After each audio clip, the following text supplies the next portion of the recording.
God bless everybody today. It's December 6th of 2023. This is a Middle East update. There is a lot going on, so let's get right into the stories.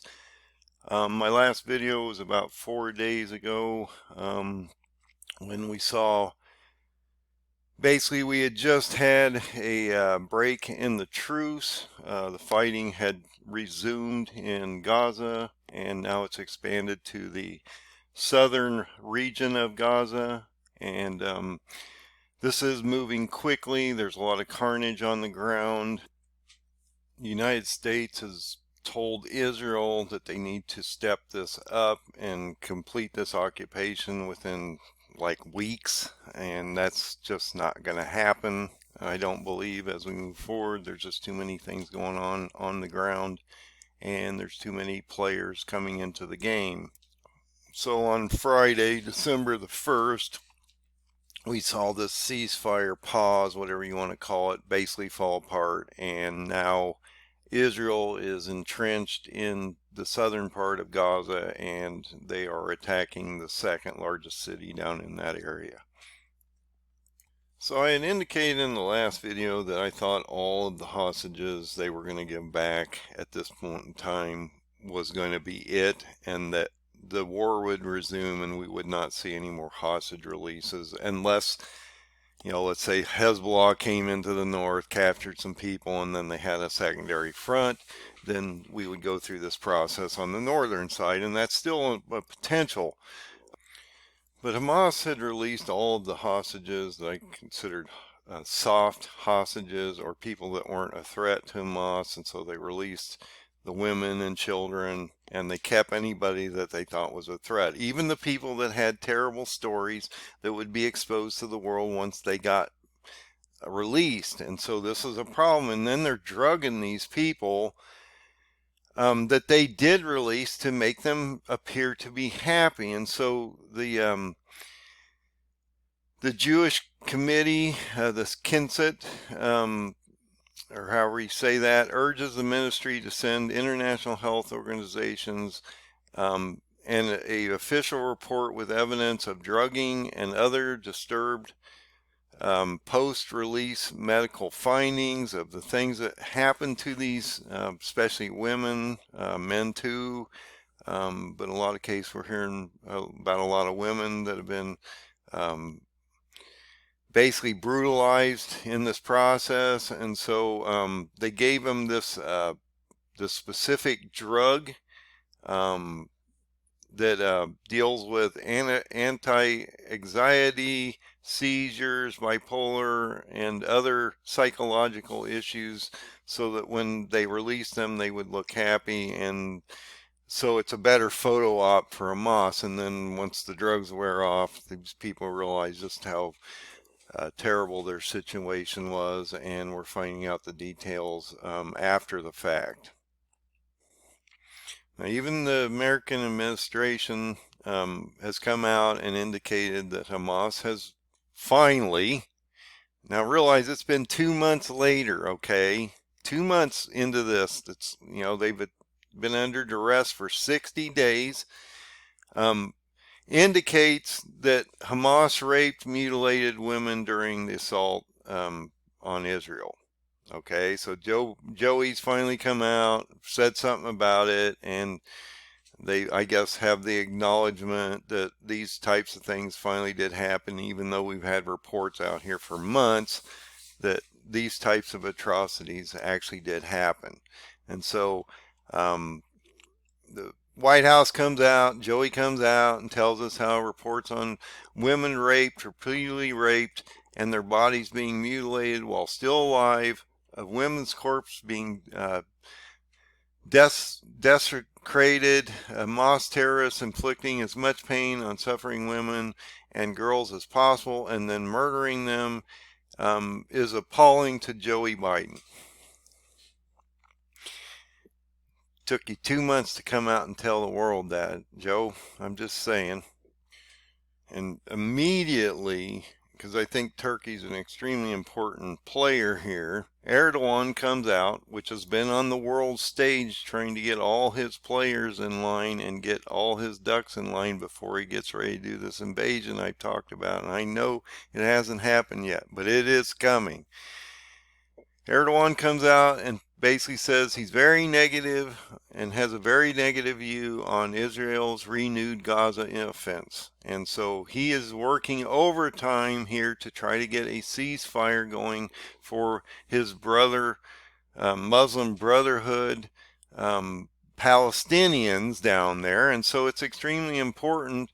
And he just went to this COP28 summit, which is a green globalist event, and in this breath he was there talking to people about this issue.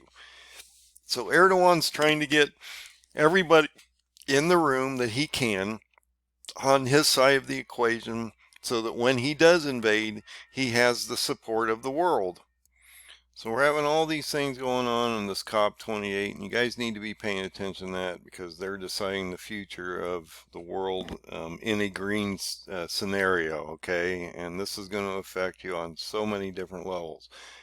But Erdogan ended up showing up to this just so he could talk to these leaders about Gaza and what they're going to do about this. And so the leaders of Iraq, Jordan, and Turkey acknowledged the plight of the Palestinians, which took the attention off the country's climate targets.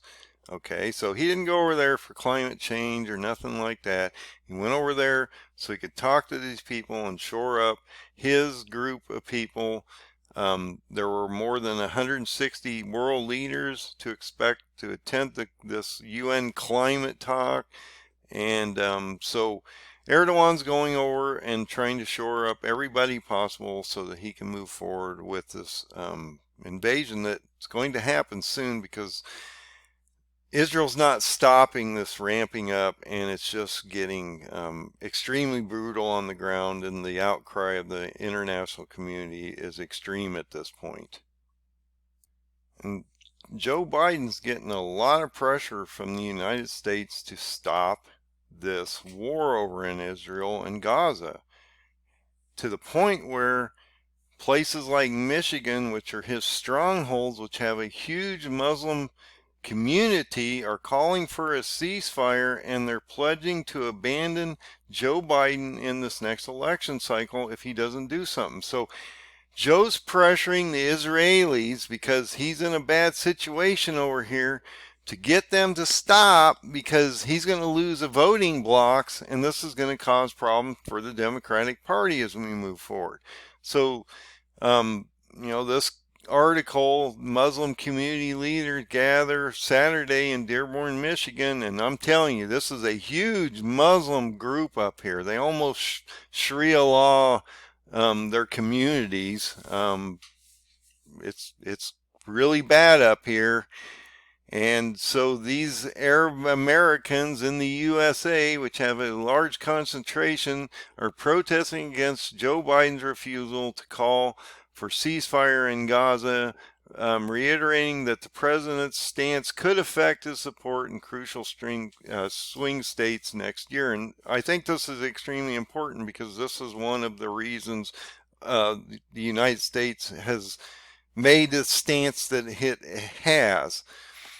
Then on top, we had the presidents of the colleges just get grilled on Capitol Hill, and you need to go, if you haven't, you need to go watch some of that, because these three presidents had no answers why their colleges were putting out all this rhetoric and having all these demonstrations on campus, and how they're not protecting the Jewish students, how the Jewish students are basically feeling threatened to go to school and have a good experience on a college campus that they're paying literally thousands of dollars for. And these colleges don't like Jews. They just don't. They're anti-Semitic towards them. They're the last people in the room, If you look at the attendance of the Jewish people, they've fallen off tremendously in these colleges and stuff like that, and they don't attend them anymore, and so it's come extremely hostile environment. And even in our own country, because we've infused so many Muslims into a Christian nation, which is something extremely important. This is a Christian nation. This is not a Muslim nation, okay? But if they have their ability, they will take over this country, and Joey will let them because he needs these people in his voting bloc, okay? So he doesn't want to frustrate the Muslims. And, I don't have a problem with Muslims living in this country, but you're in America, okay? There should be no Palestinian flags in this freaking room. I'm sorry. There just shouldn't be. Once you come to America, you should be flying this flag. Okay? The American flag. It's amazing that there's only one in this room. Only one. That should tell you stories about just how bad this really is. I think this is an extremely important article. The reason I think it's important is because if this war bleeds into a potential elimination of a Hamas leader in Turkey especially, it indicates Lebanon or Qatar, but if it happens in Turkey, this would be a real problem for Erdogan. Okay, so you're eliminating people on Turkish soil through the Israeli Defense Forces, and so this would be a real problem as we move forward for Erdogan if this were to occur, and this actually might be one of the factors that would bring him into this war. So that's extremely important. So this could be a deciding factor on why Turkey would get into the war, do an invasion into Syria, Lebanon, down into Israel, and then into Gaza, end up in Egypt actually. If they go down into Israel, that would already be basically occupying Israel, and they could potentially even be surrounding Jerusalem at that point. And so this December 22nd date isn't too far off because it talks about a siege on Jerusalem. And so we need to watch this as we move forward. But if we see some of these Hamas leaders that Turkey's housing to get them out of Gaza because they're moving them to Turkey to keep them safe, if for some reason Israel would send a team up there and try to assassinate one of these leaders of Hamas in Turkey, that would then potentially bring Erdogan into this war. So in the background, we have to be watching Turkey and how they're dealing with the Kurds, because they're still attacking the Kurds, and this is going to break out someday. In this story, Turkey airstrikes hit 16 Kurdish militant targets in northern Iraq. This was done December 1st, so all this is happening about the same time the truce ended. Turkey knows what's going on out here. He's hitting his targets too, but yet he's talking about this genocide of the Gazans down there, even though he's genociding the Kurds and the Armenians. In his world, that's not a problem. The world's not saying anything about it, and so he's just getting away with all this. And so I wanted to bring these stories to your attention because it's extremely important that you understand that we're watching Turkey. When they say neutralize, that means they're killing people. They try to use a liberal term in this case and use neutralize instead of kill or eliminate. And so in the statement on social messaging platform X, the ministry says its targets hit in the strikes included caves, shelters, storage facilities where militants were believed to be. It also said the strikes targeted these areas or regions of northern Iraq. So this isn't just a Syrian thing, it also bleeds into Iraq. I talked about how when they do an invasion, they will invade both Iraq and Syria at the same time. And so this is extremely important that we keep an eye on this, because this leads you into that Daniel 8 prophecy of how the Kurds or the Medes will align with Persia and Iran. They'll be forced to align because Turkey will drive down in and force the Kurds towards the east, towards Erbil. That will collapse down to Baghdad and then down to Shush, and that would then uh, allow Turkey to go over and smash both those nations, as that prophecy indicates. And on a side note, Turkey's getting hit with a number of earthquakes right now. I've reported at least a couple times that they've been hit with earthquakes. Actually, it's about 3 or 4 at this point.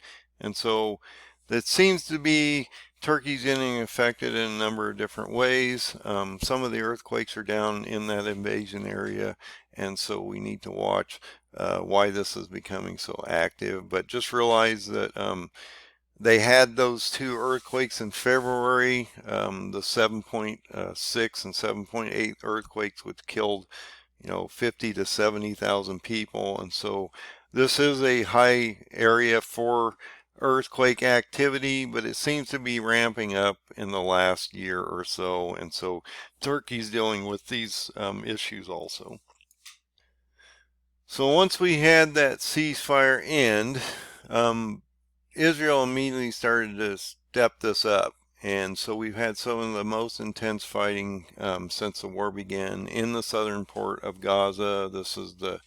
This Khan Yunis is considered the second largest city in Gaza, and so this fighting has intensified tremendously as America and Joe Biden is pressuring Israel to wrap this up and explains why this is extremely important. They want to shut this thing down in 3 weeks because it's affecting the holidays and as we move into Christmas and Hanukkah. Okay, so this is extremely important. Nobody wants to be fighting a war like this during Christmas and Hanukkah.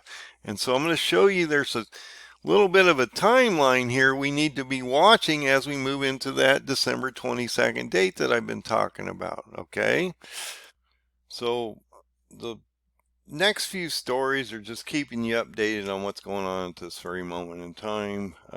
This is an important story because 3 commercial ships were hit by missiles in the Houthi attacks in the Red Sea.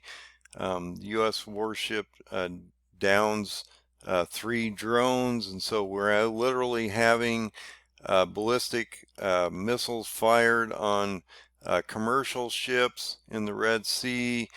And this could be a real problem because if they shut down the Red Sea and the Strait of Hormuz, then you would see fuel move up and a total change in the way geographically they move cargo through these areas. And so if the Houthis are striking commercial ships, this is a real problem, and we haven't done any type of retaliatory strikes against the Houthis at this point that I know of, and so this is a real problem as we move forward, especially if they shut this area down and we can't get ships through this area. And I've talked about how Turkey, even though they're talking about a genocide in Gaza, is in the same process of genociding the Kurds in northern Iraq and Syria. And so Turkey's now launching, this was on December 5th, new or fresh airstrikes on northern Iraq, which is basically going against the PKK, which are part of the Kurdish groups. And so this is a real problem for the Kurds. And I keep saying you need to watch the Kurds because that has to deal with the Daniel 8 prophecy and how Turkey would invade and affect the Kurds, force the Medes to align with Iran. The Medes to align with Iran. And so this is a real problem for us as we potentially move forward. On the Syrian live map, I found this article. There's so much going on the Syrian live map right now, but it's indicated that the Israeli army spokesman came out and indicated that they have bombed over 20,000 targets in the Gaza Strip since the start of the war, and that was on October 7th. So you can see just the magnitude of what's happening on the Gaza side. And that does not include what's going on with Hezbollah. And if you go to that map, it's extreme. So always bring you back to the Syrian live maps because I really think they do a fairly good job keeping everything updated. As you can see, we have multiple fronts going on in Israel. You got Gaza down here, you got the West Bank and some of that area here, you got the Golan Heights, and then you got um, Lebanon up here, tires right around this area here. But as you can see, we know this area is getting battered. But once you go into this northern area, you'll see that there's a huge amount of activity in this northern portion and how it's affecting the Lebanon side of this equation and how this is going to break out, because I just can't see Hezbollah taking this kind of damage and not retaliating and getting into this war as Yemen and all these other countries have. So just keep your eye on this. This is breaking out pretty hard up in the northern side, and they're just pummeling that southern area of Gaza in that second largest city down there. This is going to keep amplifying, as I've been indicating, and we've moved past that threshold of those 1400 days on Saturday, and so I keep saying that this would exacerbate and amplify as we move forward, and it's just going to get more aggressive as we move into the future. So I thought this was an extremely important article because what they found approximately 800 terror tunnels, or whatever they want to call them.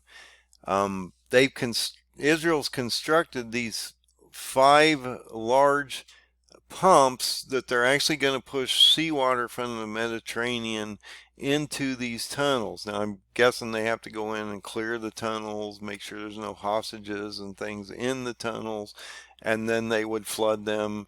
But that's potentially going to, one of the problems with that is that would affect groundwater and other things, because this runs through everything underneath the city, because it's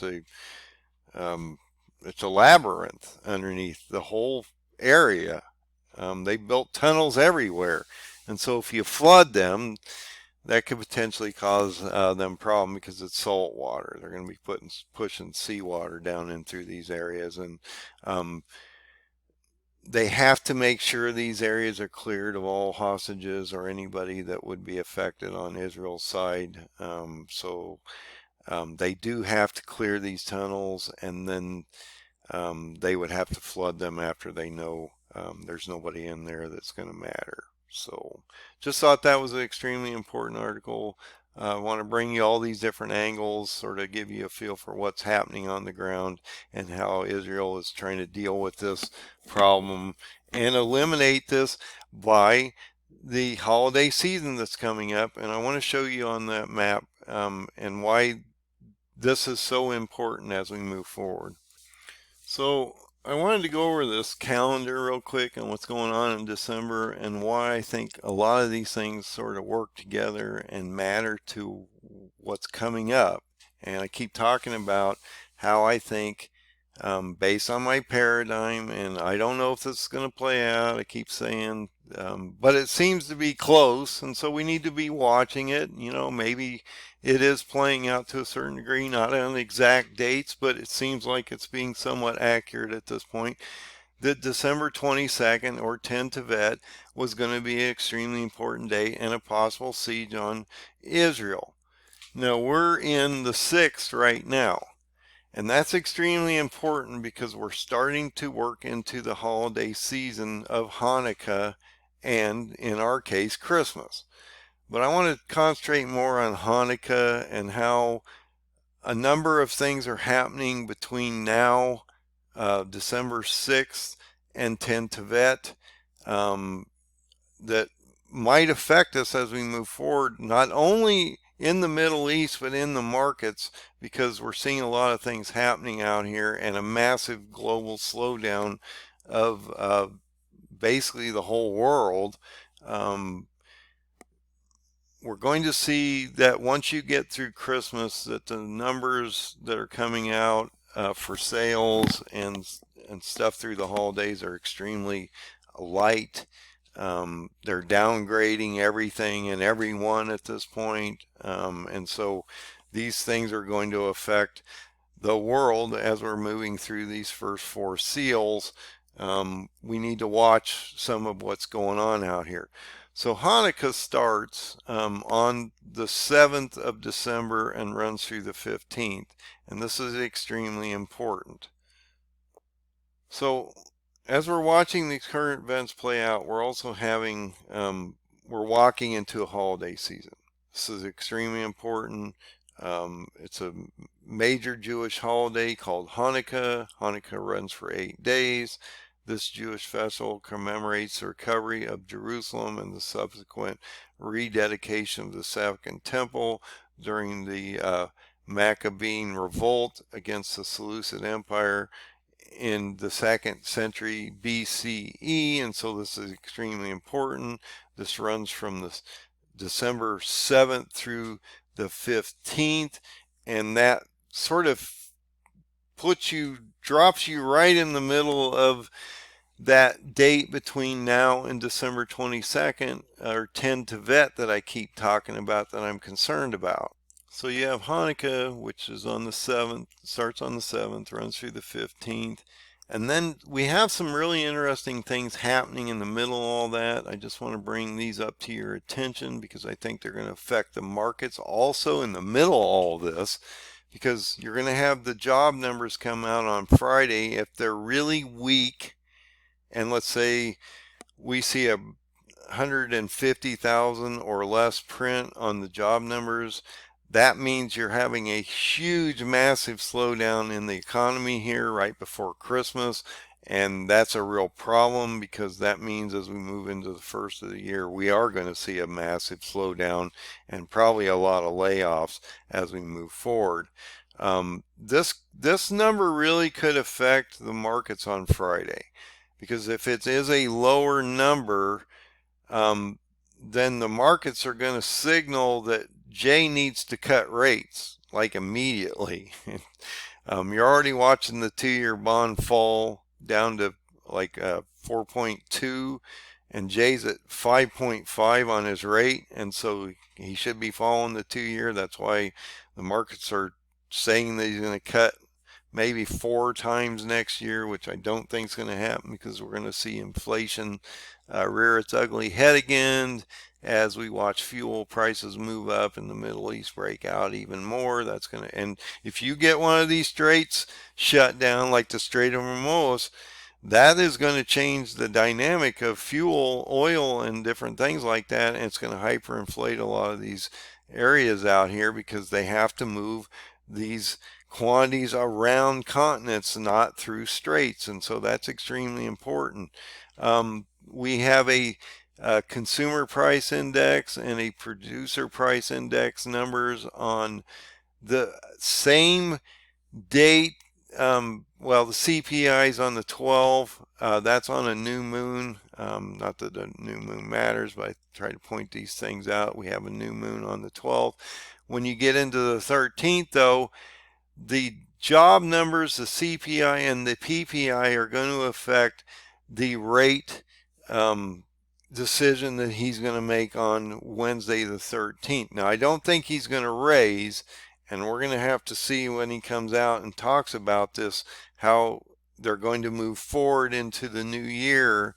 But if this number's bad, then I could see the markets falling out a little bit, because you're getting to this Fed meeting and you're realizing now, if they have CPI and PPI numbers are high, that means you have inflationary problems out here still that are sticky. Now these numbers are being manipulated.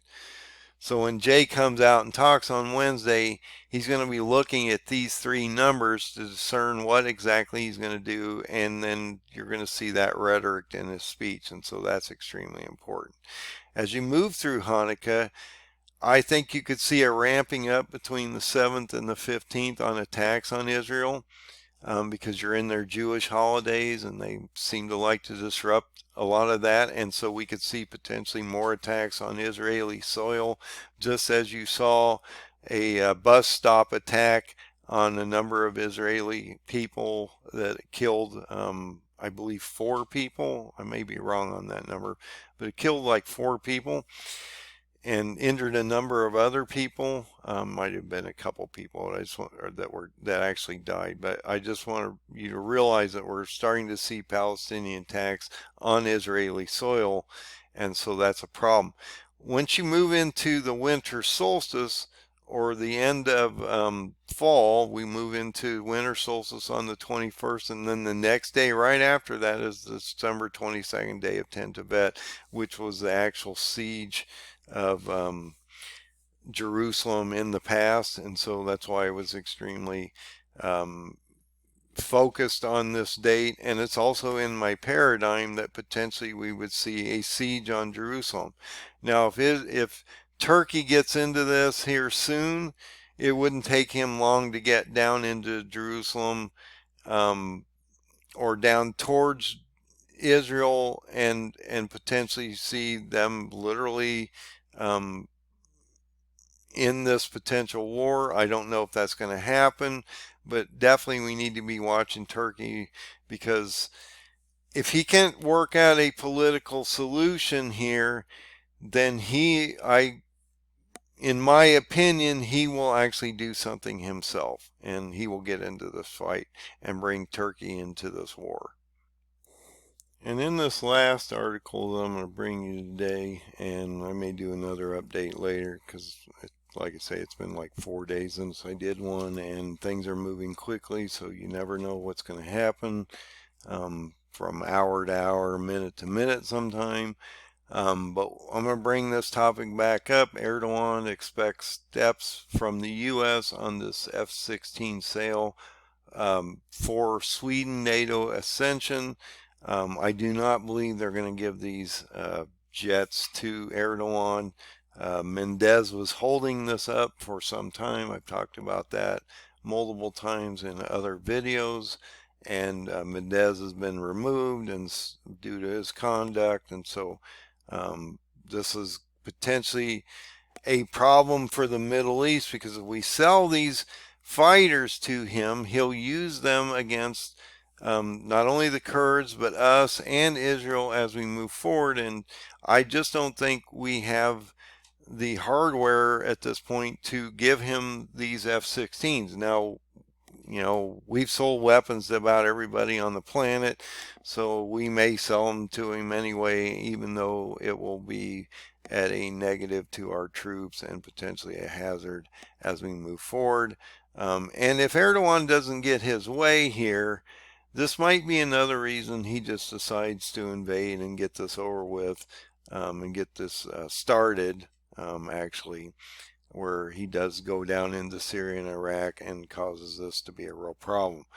And even this article talks about, how he's wanting these F-16s. They've been pushing him off for like 4 years now on these different sales, and how ANKARA said Stockholm must take measures against supporters of the Kurdish PKK party, and holds them responsible for the 2016 coup attempt. Turkey treats both organizations as terrorist organizations, and so you need to realize Turkey's not happy over in this part of the world, and he's not going to get his F-16s, which means he won't approve Sweden in the ascension to NATO, or he's just going to leave soon and they'll figure it out without him. Right now, they think he's an integral part of NATO, even though he's being so hostile to Israel, the U.S., and these other allies, supposed allies of NATO. This guy's not a ally of NATO. He's there for a specific purpose, and that is to gain strength in the world so that he can do his conquering of these areas in the Middle East, which he's been literally doing for 2 decades at this point. And so we need to watch this guy because he's going to be the real problem as we move forward in the room. But just realize that he's still trying to negotiate. This is one of the reasons he hasn't attacked yet, is he's trying to line all this stuff up. He's trying to get all the leaders of the communities that he knows will follow him. He is considered basically the Muslim leader of the Middle East, and so he's going to line up all these people so that he knows who's on his side and who isn't. If he doesn't get these contracts for sales, then I'm guessing that he'll just basically do what is required to go down and protect these Palestinian people. And to do that, he has to do an invasion, because Israel's not going to stop.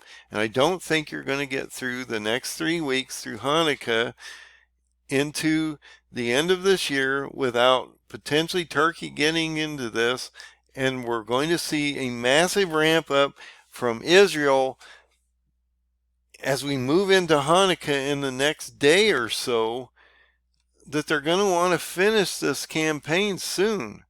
And the U.S. is pressuring them to do this before the end of the year, or at least before Christmas, based on the timeline that they've given them. So this is a real problem, because if you look at that December 1st date, 3 weeks from that December 1st date is the December 22nd date. Okay, because December 1st is on a Friday, you go to December 22nd, that's on a Friday. Right before that, you have that winter solstice start. And so I think there's a lot of signs out here that indicate this is going to break down or start to break down quickly. And this could also affect the markets as we move forward in the next week or so. So it's extremely important that you watch all these things. Get your oil in your lamp, get ready for what's coming up, because I don't think this stuff's going to go away anytime soon. And it could break down really fast. So I'll bring you reports as we get more information. I wanted to bring these stories to you because I think it's important to what's happening out here, and you need to understand the macro of what's happening out here. We can look at all the micros and how Gaza is being affected or Hezbollah is being affected, but you need to see the macro picture here, and that is the whole Middle East is being affected at this point, but it's also radiating out to the world as the global community is shutting down and slowing down, and you're watching all these problems as we move into the first quarter of the new year and into 24. We're going to watch these economies start to fail. And so you're going to see massive layoffs and other things after the first of the year. And you're also going to probably see that the numbers during Christmas were pretty soft. And that's going to cause these retailers and Wall Street and different people to reassess what's going to happen out here and how fast they're going to start cutting these rates. The 2-year bond has moved down tremendously, and Jay is going to have to decide what to do about that, because he wants to hold these rates higher for longer. But if the 2-year bond is coming down, the markets are signaling that he should be cutting right now, and he's not doing that. So as you get these 3 additional numbers, job numbers, PPI and CPI, as we move forward into the 13th, which he's going to make that next decision, which is basically he's not going to do anything. But he should be cutting. The markets are going to listen to what he has to say and react to what he's saying out here, as you have all these other problems going on in the world.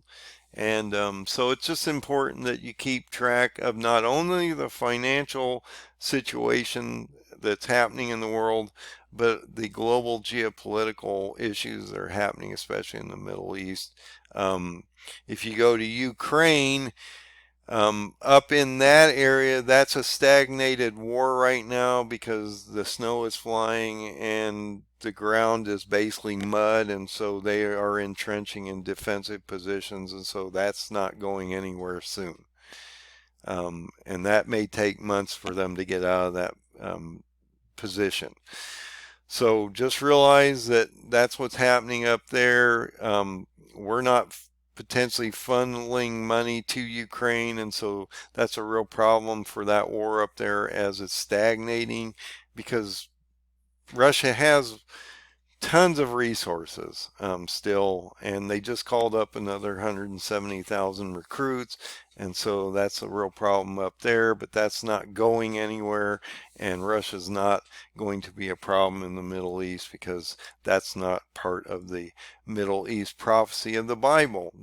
Russia has nothing to do with prophecy in general. It's all about the Middle East, the Christians, Muslims, and Jews. And so even though Russia's down there dealing with Iran and Assad, they are just a small player in this picture as we move forward, because all their resources are basically up in the Ukraine, dealing with that problem up there. So God bless everybody. Keep an eye on everything. I want you to be aware of all the things that are happening out here. Look at the calendars, look at the signs, look at the astrological events that are happening out here. All these things matter. He's giving you signs. He's showing you that things are going to break out soon. I believe 24 is going to be extremely miserable. So if you haven't gotten your oil ready and you're not shoring up your situation at this very time, when this does break, you're probably not going to get the option to do so. So please do what's required to protect your families at this time. Find the open door, find Jesus. It's extremely important that you understand where you are in time, and right now you are in the birth pains and sorrows. So God bless, be safe out there, and have a great day.